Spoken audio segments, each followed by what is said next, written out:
investigates the paedophile coaches. She persuades their victims to talk on camera and asks how the men who preyed upon them could stay undetected for so long. Tonight, the Football Association and the clubs come under the Dispatch's spotlight. Why have they been so slow to tackle soccer's foul play?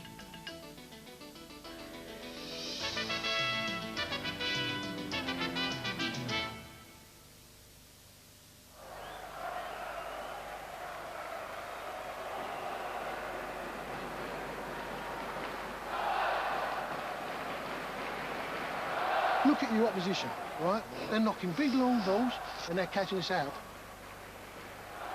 We've really been given a lesson in that art. You're not performing. We're a good side, let's play the ball.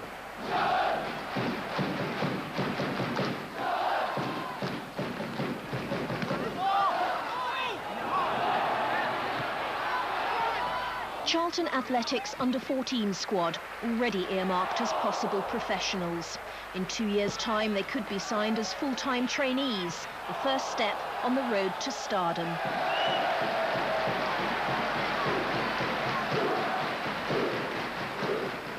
Football's my life, nothing else, just football.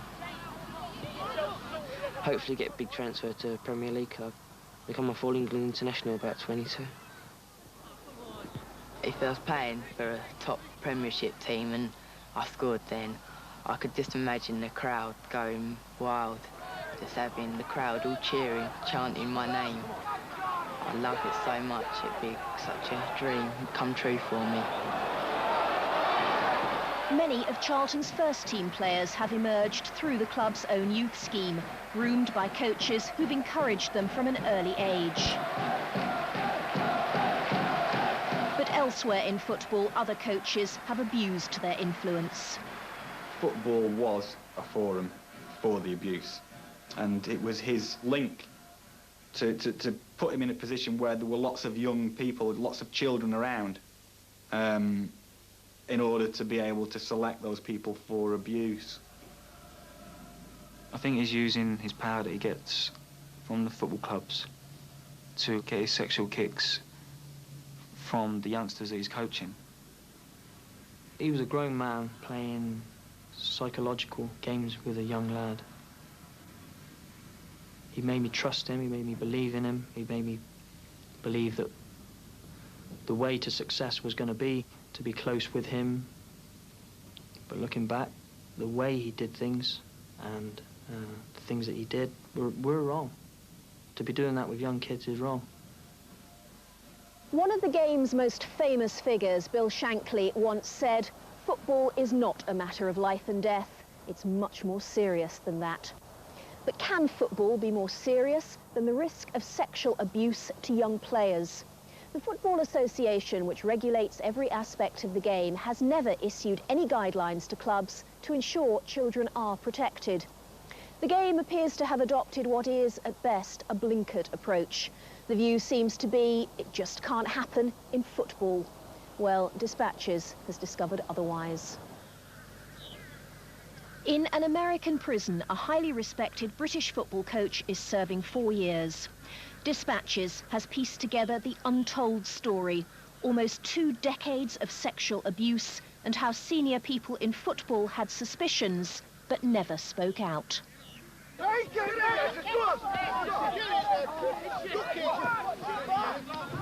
It demands serious enthusiasm for the game to spend a soaking wet Sunday morning on the touchline. Local pub teams are churning up a pitch in the lee of the Derbyshire Hills. It's not what Ian Ackley had in mind as a football-mad 11-year-old. Playing out in the wrong part of the park, aren't you? I'd spend every free moment of kicking a ball around and watching football on television, doing whatever I could to involve myself with the sport as much as possible, really.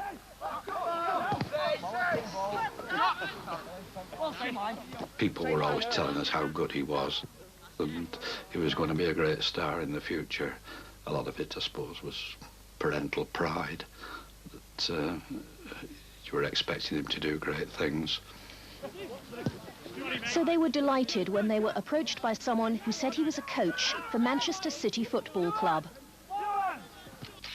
Barry Bennell was a star maker. He was a Pied Piper with youngsters. He ran youth squads for Manchester City, feeder teams for the main club. And said, look, I will find you young players. He's found England internationals Rob Jones of Liverpool, David White, Sheffield United, Andy Hinchcliffe, Everton, and teammate Wales international Gary Speed. He's the one that's able to make or break people. He's worked at Stoke City and Crewe Alexandra. I don't think he'd been happy if we didn't win something each season. To win the league was something that was regular. Ian joined a Derbyshire side which Barry Bennell ran and coached. The clear understanding was that Bennell would guide him to that coveted professional career with Manchester City. What's happening here? Is he actually presenting medals? Yeah, I think it was Player of the Year or something, and Most Improved Player. When you come across photographs of Bennell like that, I just wonder what sort of feelings it stirs up in you. Yeah, well, very mixed emotions. Very mixed emotions. I enjoyed the football, but, you know, looking back on the other things that have happened, lots of regrets.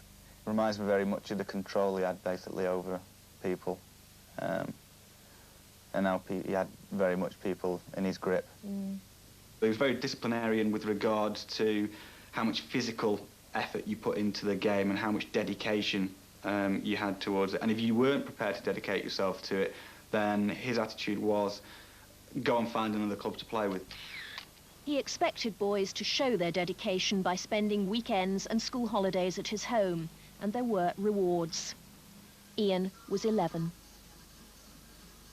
It was everything that you weren't allowed to do at home. Video machines, all the videos you wanted to watch. It was takeaway meals, clothes and kit strewn everywhere. Freedom from your parents. Sat in his living room watching a video of some sort, sat on the sofa, and he he suggestively placed my hand on his crutch and then within his trousers. And I think, again, using the word hindsight a lot, but looking back in hindsight, I think that was a testing ground for him to see even what he could get away with. Very quickly, within the next visit or so, developed into oral sex. He started that by, again, it'd be sat in close proximity to him, watching a video or something, and he would almost forcibly, putting his hand on the back of my head, push my head down to his crutch to perform oral sex. And then from there, that very quickly then went into the bedroom where, for the first time, he had me sleeping in his room. And at that stage, there was nobody else besides himself and myself there. And then that developed very quickly into the full buggery and the full range of abuse. And then all types of abuse, the masturbation, the oral sex and the buggery, all continued very regularly on numerous occasions, like I've said before, and too many times to count, for 2 or 3 years at least. Ian Ackley was not alone. Dispatches has seen statements from others now in their mid-20s confirming an identical pattern of abuse when they were 11 to 14. He asked me to put my hand on him. Then he started touching me all over. My stomach, my arms, legs, my penis. Later, at his flat, there was oral sex. This happened probably 10 times, more than 10 times. I couldn't put an exact figure on it. Sometimes there was another boy in the bed with us. All I can say is that when he was turned my way, I was being abused. When he turned the other way, then I have to assume that the similar things were going on. I think for him to have the confidence to have 2 people in a room besides himself to have abused one person and then to just casually turn over in bed for me to say that I believe that that person was completely safe and already fast asleep would be naive of me. As each victim approached puberty, Bennell began recruiting a younger replacement. We were sat in Barry's front room. We were sat in the settee. Barry put a video on, a pornographic film. He pulled down my trousers and underpants and started to masturbate me. I was 11 years old. I felt frightened. If I didn't go to his house, I would suffer. I'd be substituted in the team or taken off. I wouldn't be invited on trips to Blackpool or Alton Towers. Or I wouldn't be invited to see Manchester City. The Manchester City connection began in the 70s. Bennell was never on staff, but they paid expenses for the youth teams he ran. He used their training ground at Platt Lane. City took its pick of his players. But there were problems. When Bennell took players to a holiday camp, one family complained their sons were staying late in his bedroom. It was a bit of a sort of nothing. Apparently, he'd got about 5 or 6 of the lads in his chalet, and he was playing the video football teams and talking with them and about this and that and the other, you see. This letter of complaint actually came into Manchester City, did it? Yes, at that time. But that was just because, which was a bit irresponsible. You'd have thought that it'd break the thing up and see the boys back to the chalets at a respectable time. It didn't sound any alarm bells to you about anything else? No. In one of the statements seen by dispatches, another boy describes how he was indecently assaulted by Bennell at the same holiday camp. Well, in the world of football, he was looked upon as a fellow that wasn't right. But there was no firm complaints, so football is a macho game, and suspicions were thrown at him that he might have been the other way, which is very, very rare that you ever hear of this in football. It's a macho world. But then why did football allow him to stay in that world? Well, football allowed him to stay because he produced the goods. He stayed at City for 7 years. When clubs began running their own youth squads in the mid-80s, Dario Gradi took him on at Crewe Alexandra to coach their 12 to 18-year-olds. He accepted Bennell's habit of having boys stay at his house.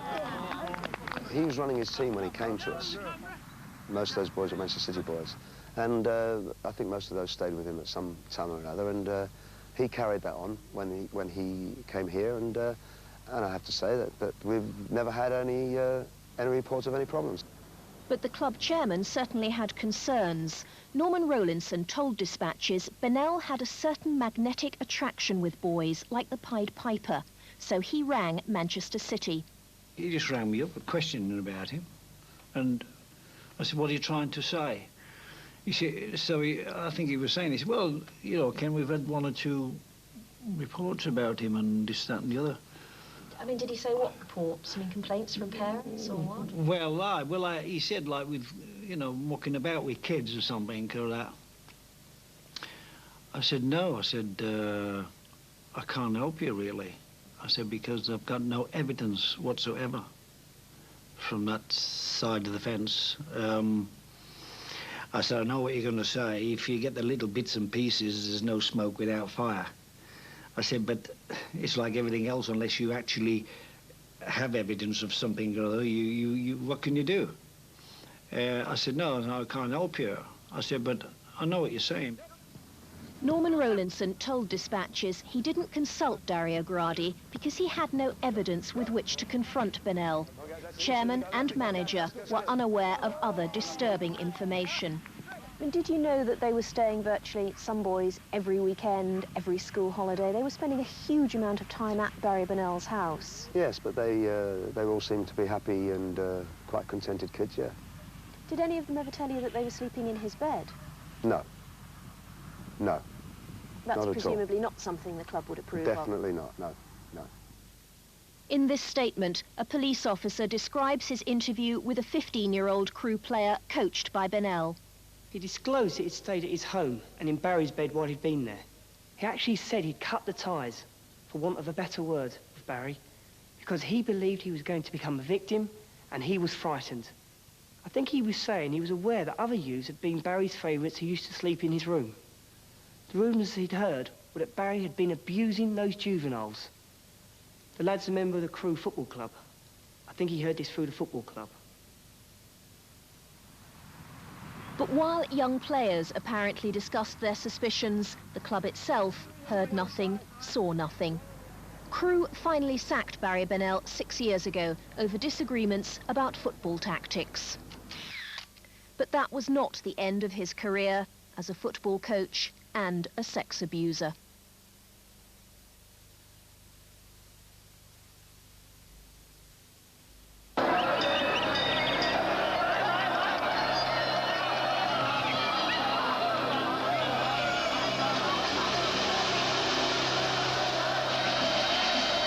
A type of beetle has evolved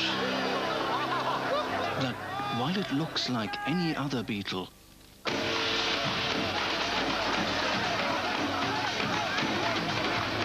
has a more powerful muscle structure under its shell. And the only giveaway is a tiny marking on its rear.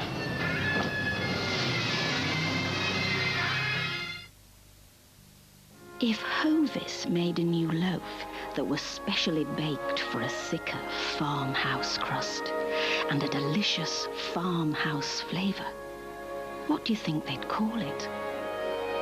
The Hovis Farmhouse. But there's a surprise. A great new striped toothpaste from Colgate. It's new Colgate Total Fresh Stripe. It has a great minty taste and a unique antibacterial formula that keeps on helping to protect you against bad breath, plaque, tartar, cavities and gum disease long after you've finished brushing. In fact, its green and white stripes will keep on working for up to 12 hours.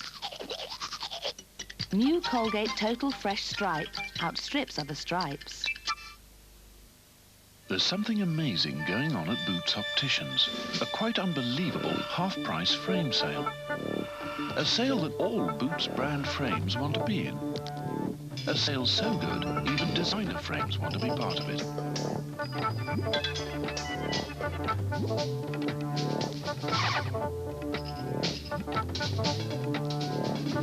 Why not see for yourself before they walk?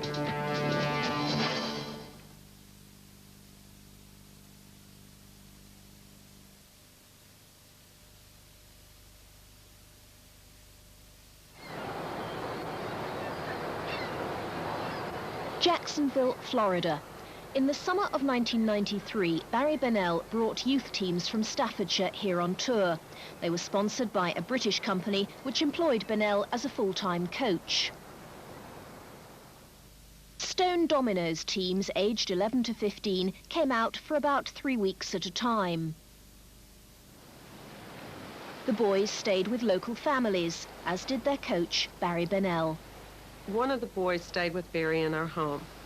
Barry had our guest room, and my son has 2 beds in his room, so the boy was to stay in my son's room. I was alarmed that the other boy was not going to sleep, that Barry was insisting that he stay in his guest room and look at photos they had gotten developed for the day. It was like he was luring him to stay in there and talk to him and pass the time away. And it was a quite late hour. I can't remember exactly, but it was a late hour.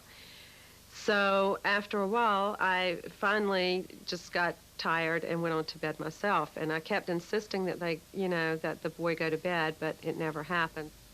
The boy's statement details what did happen that night. I was alone with Barry there, and he started masturbating with himself and with me. I didn't confront him about it. I was too scared he would drop me out of the team. Brenda said to me the next morning, "How come you slept in the same room as Barry?" I just said to her, like, we was looking at some photographs and we just lied down. But Brenda Dawson was suspicious and deeply worried. Well, I called the people that I knew that had some influence in that club that Barry was representing, that where he worked for. I called the owner, or I don't know, owner or president of that club. And I told him that I had some really concerns about him and would he please have him investigated. Did you actually tell him exactly what had happened, that the Yes, boy I had did. spent the night in the room with him? Yes, I did. In a solicitor's letter to dispatches, the company which employed Bennell as coach said they confronted him. Bennell strenuously denied any wrongdoing. Bennell was told it was inappropriate for him to share his room with anyone other than an adult and was instructed accordingly. We were unaware of Bennell's true character and of suspicions carried by others who had worked with him in the past. The next year, Stone Dominoes returned to Florida. They booked into a hotel because Brenda Dawson wouldn't let Bennell stay at her home with any players. He did share a room with the same boy, and the abuse escalated. In the hotel in Jacksonville, he slept on the floor. He had an arm around me, like facing each other. And he turned me over and pulled my pants down and put his penis in my backside. And it hurt me like, and I was trying to move. And I was trying to turn around, but he just like kissed me. It happened two or three times.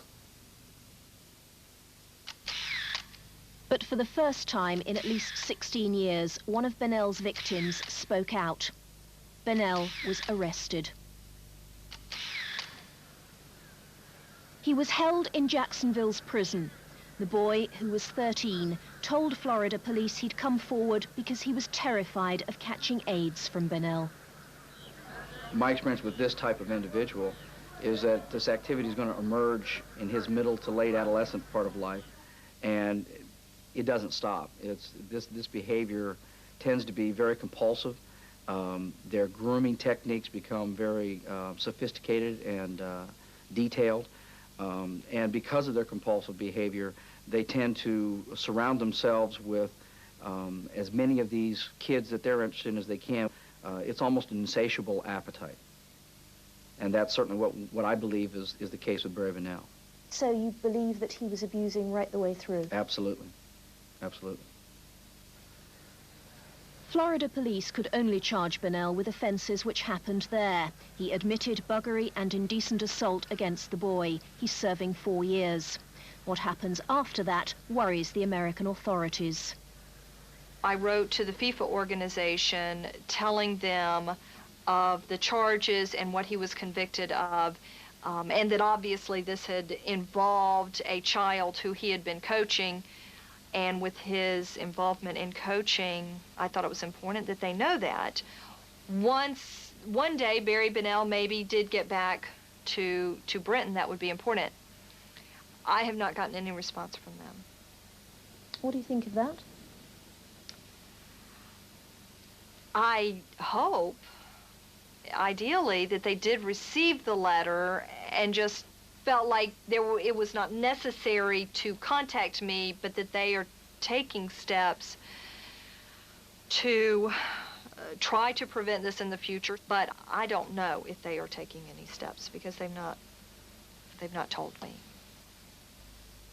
The clubs where Bennell worked were astonished at his arrest. They'd only seen Bennell, the coach, the star maker. What do they call them? Pedophiles, is it? Well, I've never come across it, you see, in sport, because he's a sportsman, and it's a masculine thing, so it never enters your head anyway. Bearing in mind that there is testimony of him abusing before he was here, he's pleaded guilty to abusing after he was here.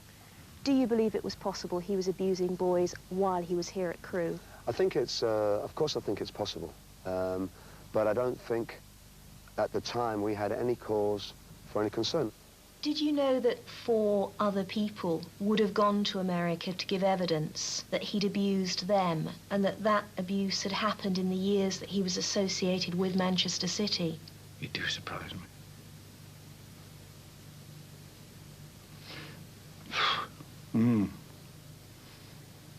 You do surprise me. It's a vast subject, isn't it? Ian Ackley and others came forward after Bennell's arrest and made statements to British police. Bennell may face charges here when he's deported from America. The family can't understand why clubs kept quiet about their doubts, allowing Bennell to move from job to job. I think it's appalling. I think the first thing they should have done, never mind whatever Bennell thought of it or how he affected it, their consideration should be the kids. I mean, the football clubs seem to use kids as just another asset. The kids come along and there's perhaps 50 or 60 a year, and perhaps one every 2 or 3 years is the one that they want. The Football Association, I think, has a responsibility as an organisation to ensure that people that are associated with them are of a reputable nature and that their characters are seen to be good. And people it employs, either in an official paid or unofficial, unpaid capacity, should be vetted. But Dispatches has discovered the Football Association does nothing of the sort. Like millions of children, the Ipswich Saracens play football just for fun. One of the fathers now coaches them. Good one. First one to put in the right corner. What happened 2 years ago to former team members is a world away from the high-powered professional game, but the same story of football blind to the possibility of sexual abuse. It's the easiest way to get to young boys and to gain their trust, and it's not normal to go into a football team and have somebody abuse you. Keith Ketley advertised locally for young players to start a team. Months later, an 11-year-old broke down in tears to his father. To protect children's identities, the parents are anonymous. He shoved his hands down my son's trousers and started playing with them.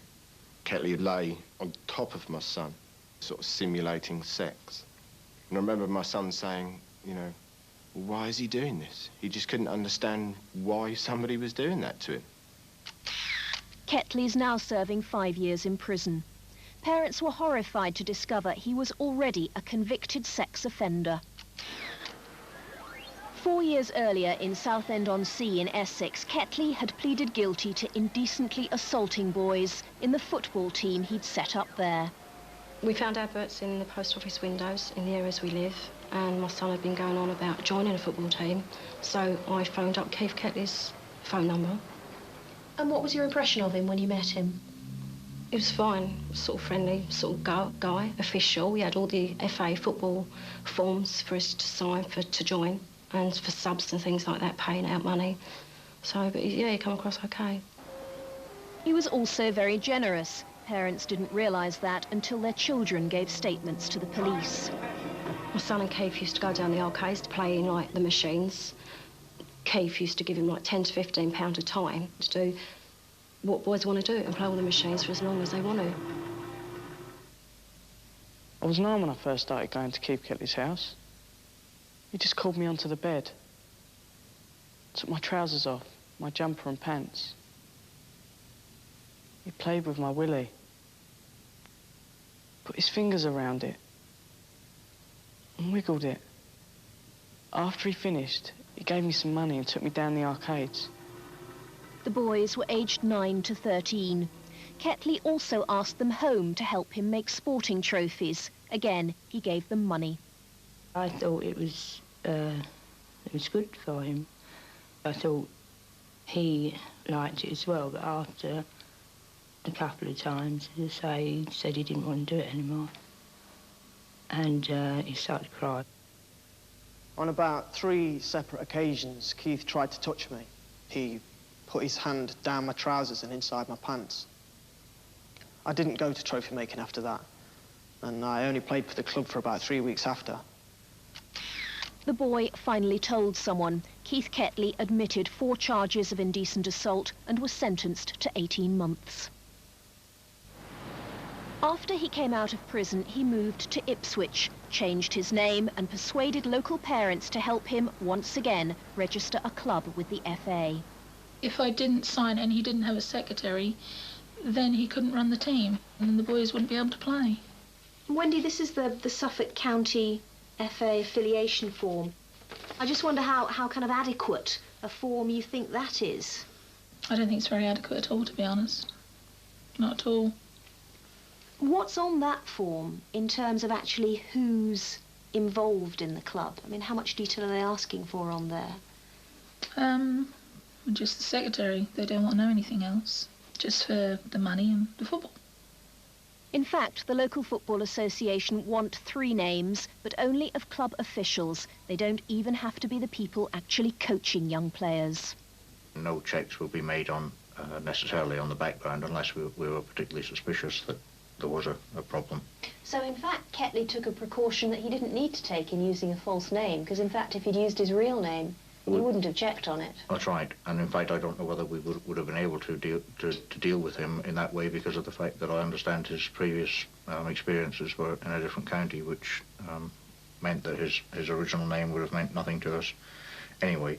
Well, look at it. Yes. But parents in both Ipswich and Southend assumed registering a club with the Football Association guaranteed a level of protection for their children. The person who coaches, as Ketley did, that name never actually has to be given to the football authorities in any shape or form. Does that surprise you? His name was never given. I find that totally unbelievable. That's madness. That is total madness. If I'd have known that, I'd have had the guy checked out myself. That's just totally crazy, I'm sorry, but it's just totally crazy. And if the people who run these organisations think any different, then they ought to be removed. The Football Association is run by those who've come through football as players, coaches or managers. It's a closed world. I feel that football as a whole still works very much along traditional lines. I think there's a feeling that there are certain things that happen in society that still don't happen in football. And from that point of view, football has a lot of catching up to do. Nor has the FA learnt from cases like Barry Bennell and Keith Ketley, as our investigation would prove.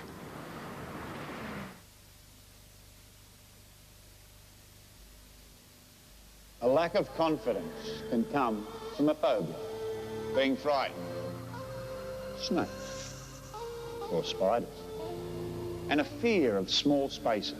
But that's one phobia we can help you with. New Citroen Saxo is available with power steering, specially engineered to give maximum power at the slowest speed. And meter-mate phobia? Incurable.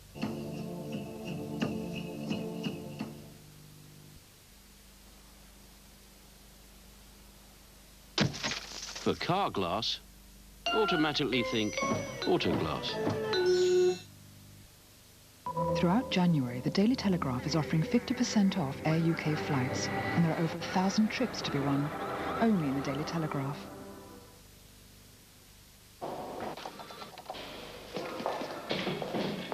No arguments, Bill. Get us to Frankfurt by tomorrow morning. No problem. How about by 10:30? Can you guarantee 10:30? A UPS can guarantee 8:30 if we want. Costs us a bit more. No, 10:30 is terrific. Right then, consider it done. Whatever happened to, oh, I don't think so, just not possible? New system. But we can always go back to the old way, sir. Oh, no, I'll consider it done. Thank you, sir. You do that. Guaranteed 10:30 and 8:30 services. 2 advantages of Europe's new delivery system, UPS. Consider it done. American Express, how may I help you? Let's see. Business class, I'll seat as usual. Travel insurance? Yes, I'm sure we can find a plan to suit you. Our credit card would let you spread payments over time. Right now, you have enough points for a flight to Paris. Have enough points for a dinner for 2 in Europe. We made an arrangement just for our customers. I was just calling to check everything turned out all right. Glad we could help. Maybe it's time you let American Express help you do more.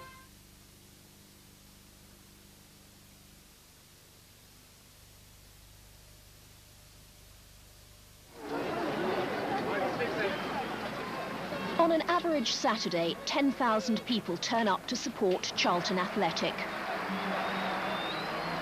The team's hovering in the bottom half of Division 1. A few multi-million-pound signings might propel them higher, but clubs like Charlton can't afford that. Coach Les Reed knows they have to grow their own talent. The younger you have them, the less you have to pay them. You have to start selling your club to them and persuading them to stay there for a long-term contract.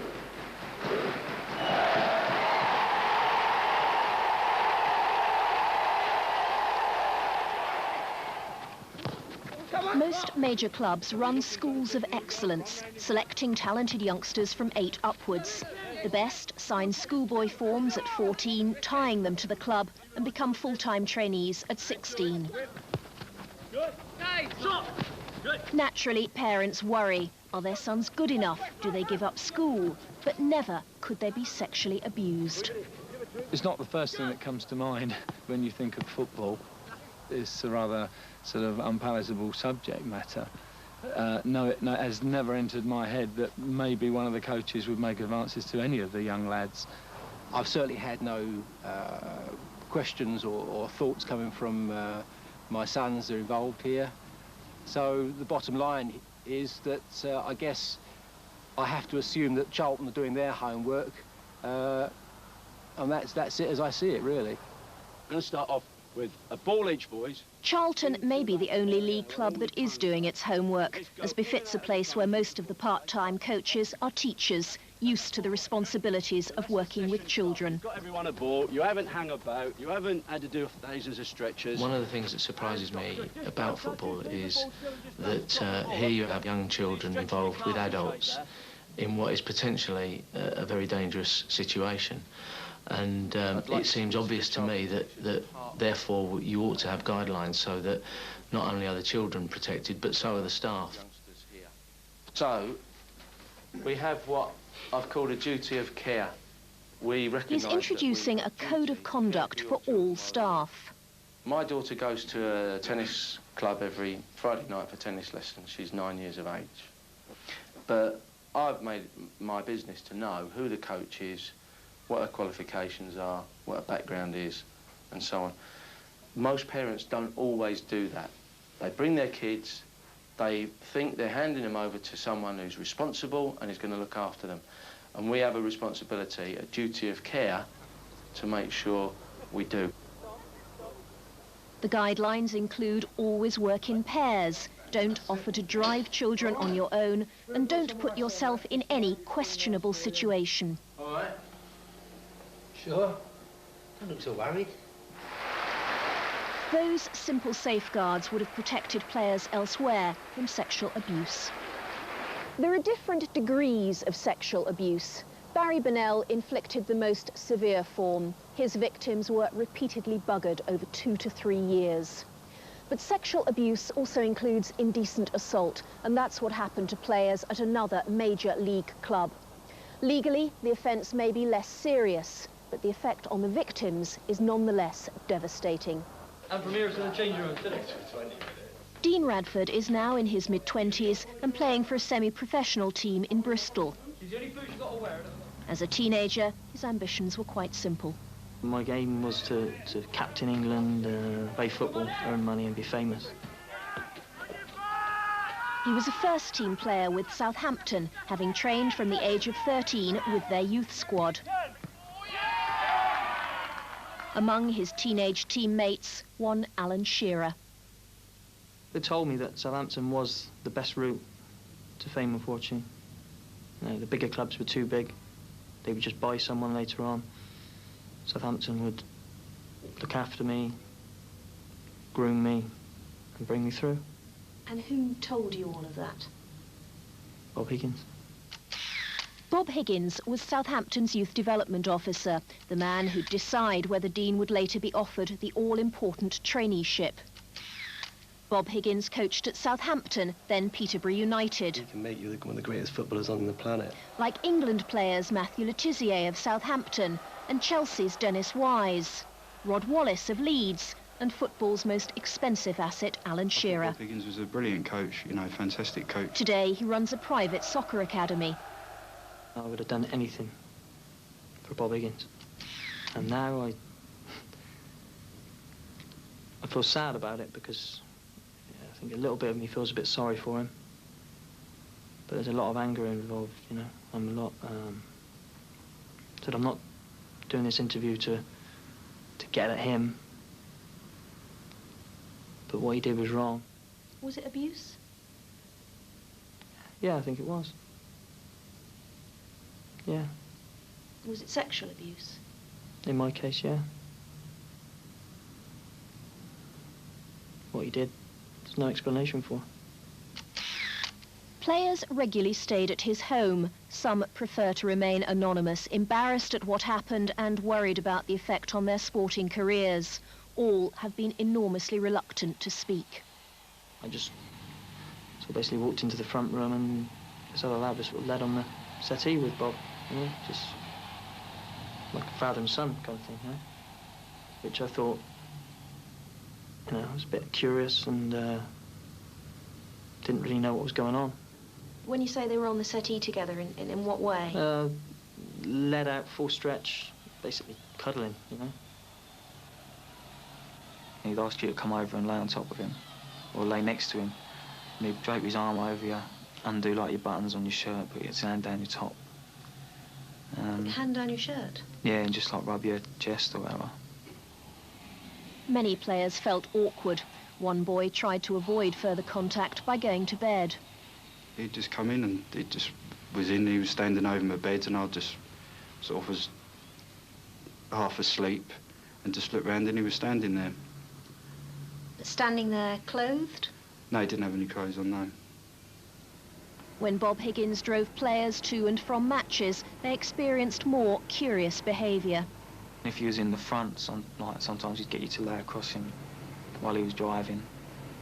When you say lay across him, what do you mean? Like with your head in his lap. Having their hands pulled across and touching his leg and touching his stomach and things like that. You know, it was almost he didn't feel comfortable unless he had somebody touching him.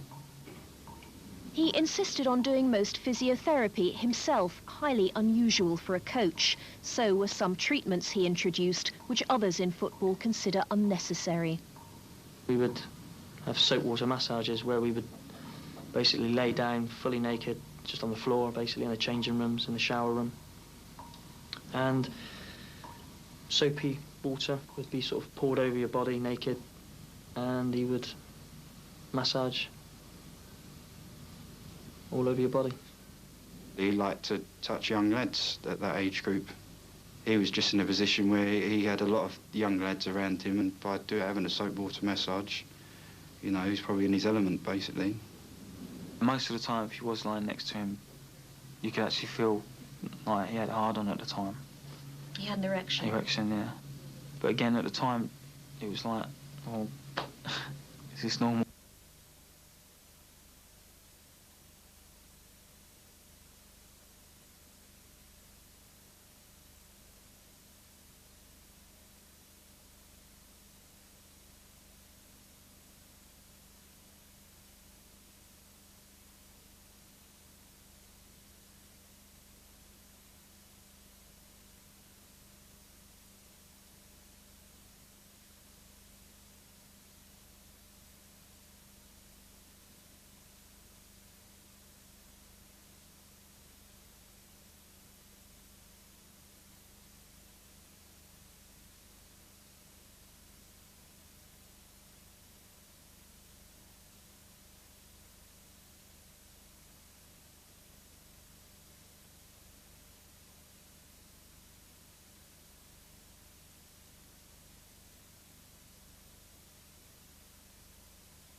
Starting to loosen up a little bit. If you go after Talia, all hell's gonna break loose. Let the smoke clear. Pop can negotiate. No, Pop can't do nothing till he's better. I'm gonna decide what's gonna be All right, but your war's costing us a lot of money. Nothing's coming in. We can't do business. Well, neither can they. Don't They worry don't about have it. our Please overhead. don't worry about We it. can't afford a stalemate. Well, then there ain't no more stalemate. I'm gonna end it by killing that old bastard. I'm gonna Yeah, you're getting kill a great reputation. I hope you're enjoying Well, it. you just do what I tell you to do. God damn it, if I had a wartime consigliere of Sicilian, I wouldn't be in this shape. Pop that Jenko, look what I got.